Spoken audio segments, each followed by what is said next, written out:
Bismillahirrahmanirrahim. Assalamualaikum warahmatullahi wabarakatuh. Kembali lagi dengan saya Akbar Taufik, nomor absen 15.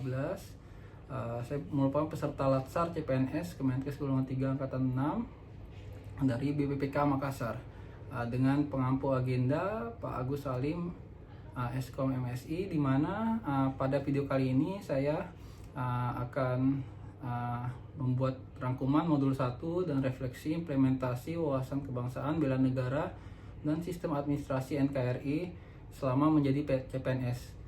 Kita langsung saja untuk rangkuman modul 1, di mana wawasan kebangsaan adalah pandangan yang mencerminkan sikap dan kepribadian bangsa Indonesia yang memiliki rasa cinta tanah air, menjunjung tinggi persatuan dan kesatuan. Di mana untuk pilar kebangsaan kita ada 4, yaitu Pancasila sebagai ideologi dan falsafah bangsa, dan UUD 1945 sebagai konstitusi negara, di mana menjadi landasan dari peraturan perundang-undangan yang lain yang di bawahnya. 3, ada Negara Kesatuan Republik Indonesia, di mana kita merupakan negara berbentuk negara kesatuan. Dan terakhir, untuk pilar kebangsaan kita ada Bhinneka Tunggal Ika, di mana dengan semboyan persatuan dalam keberagaman, di mana menghargai dan toleransi terhadap perbedaan suku, agama, ras, dan antar golongan.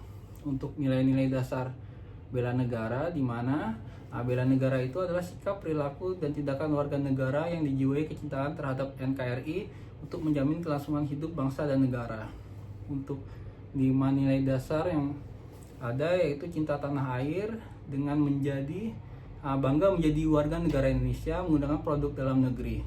Dan kedua, ada kesadaran berbangsa dan negara, di mana kita selayaknya memahami hak dan kewajiban kita sebagai warga negara dan berpartisipasi aktif dalam pembangunan. Ketiga, ada yakin akan Pancasila sebagai ideologi negara, di mana kita mengimplementasikan Pancasila dalam kehidupan sehari-hari dan menolak ideologi yang bertentangan dengan Pancasila. Yang keempat, ada rela berkorban untuk bangsa dan negara, di mana kita mendahulukan kepentingan bangsa di atas kepentingan pribadi dan kita ikhlas dalam melaksanakan kewajiban. Yang kelima, adalah memiliki kemampuan awal bela negara, di mana kita memiliki kesiapan fisik, mental, serta intelektual. Yang selanjutnya ada analisis isu kontemporer, di mana isu kontemporer ini adalah kelompok isu yang menjadi sorotan publik secara luas dan memerlukan penanganan segera, di mana ada 6 kategori dari isu kontemporer ini. Ada korupsi, di mana merupakan suatu penyalahgunaan kekuasaan untuk kepentingan pribadi, dan dia akan merusak sistem tata kelola pemerintahan dan menghambat pembangunan nasional. Yang kedua, ada narkotika, di mana itu merupakan suatu penyalahgunaan zat adiktif dan peredarannya itu dilakukan secara ilegal, yang mana bisa merusak generasi muda, menurunkan produktivitas nasional, dan mengancam ketahanan nasional. Dan terakhir, ada terorisme dan radikalisme, di mana merupakan suatu penggunaan kekerasan untuk tujuan politik atau ideologi yang ditandai dengan penyebaran paham ekstremisme dan adanya ancaman terhadap stabilitas keamanan. Dan yang bisa kita lakukan adalah merupakan antara lain adalah deradikalisasi dan counter naratif, penguatan moderasi beragama, dan peningkatan literasi digital. Keempat, ada pencucian uang atau money laundering, di mana proses menyembunyikan asal-usul uang hasil kejahatan yang melibatkan sistem keuangan dan bersifat transnasional. Yang kelima, ada proxy war, di mana perang yang tidak langsung antar negara-negara adikuasa dengan menggunakan negara ketiga sebagai medan konflik, di mana setiap negara itu harusnya memperkuat diplomasi dan menjaga netralitas. Yang terakhir, ada kejahatan melalui media massa seperti cybercrime, ataupun kejahatan di dunia maya, hate speech, ujaran kebencian, maupun hoax atau penyebaran berita palsu.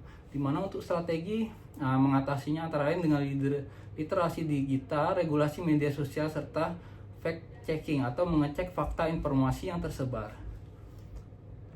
Dan untuk kesiapsiagaan bela negara adalah kemampuan awal warga negara untuk menghadapi berbagai ancaman terhadap kedaulatan, keutuhan wilayah, dan keselamatan bangsa.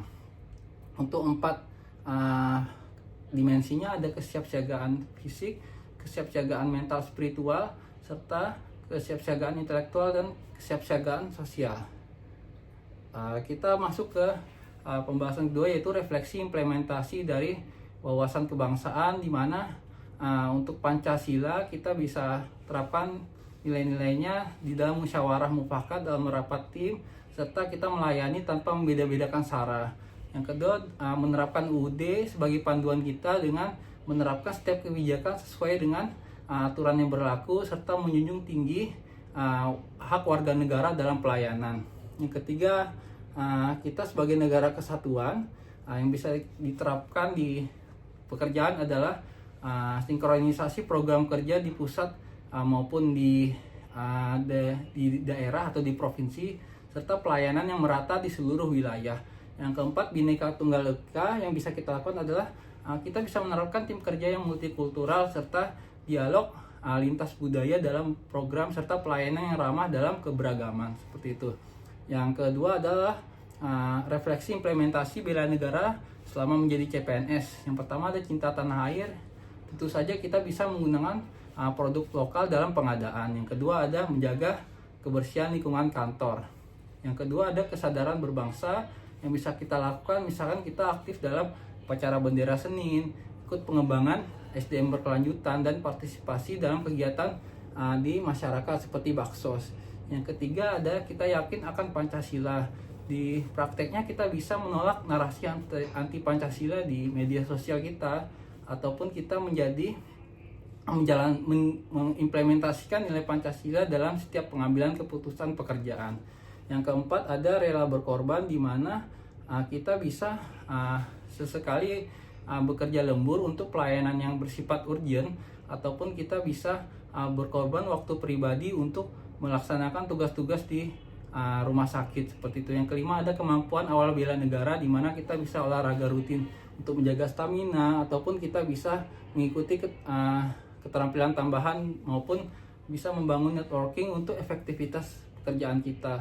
Yang terakhir ada kita refleksi implementasi sistem administrasi Negara Kesatuan Republik Indonesia selama menjadi CPNS, di mana untuk definisinya adalah suatu sistem administrasi negara untuk mendukung penyelenggaraan Negara Kesatuan Republik Indonesia agar cita-cita bangsa terlaksana secara berdaya guna dan berhasil guna. Di mana secara prinsip dan implementasinya itu ada 3. Yang pertama ada kesatuan dalam koordinasi. Yang bisa kita lakukan untuk prinsip pertama ini adalah kita senantiasa melakukan meeting koordinasi antar lintas seksi atau lintas bagian.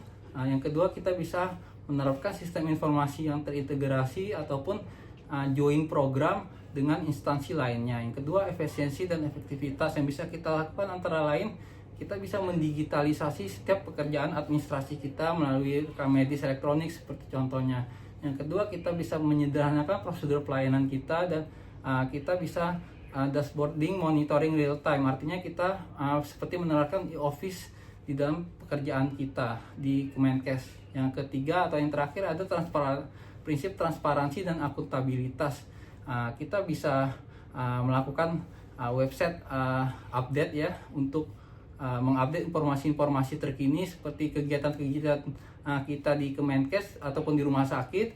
Kita bisa juga menggunakan media sosial untuk berinteraksi dengan masyarakat, dan kita juga bisa menyelenggarakan survei kepuasan masyarakat secara rutin.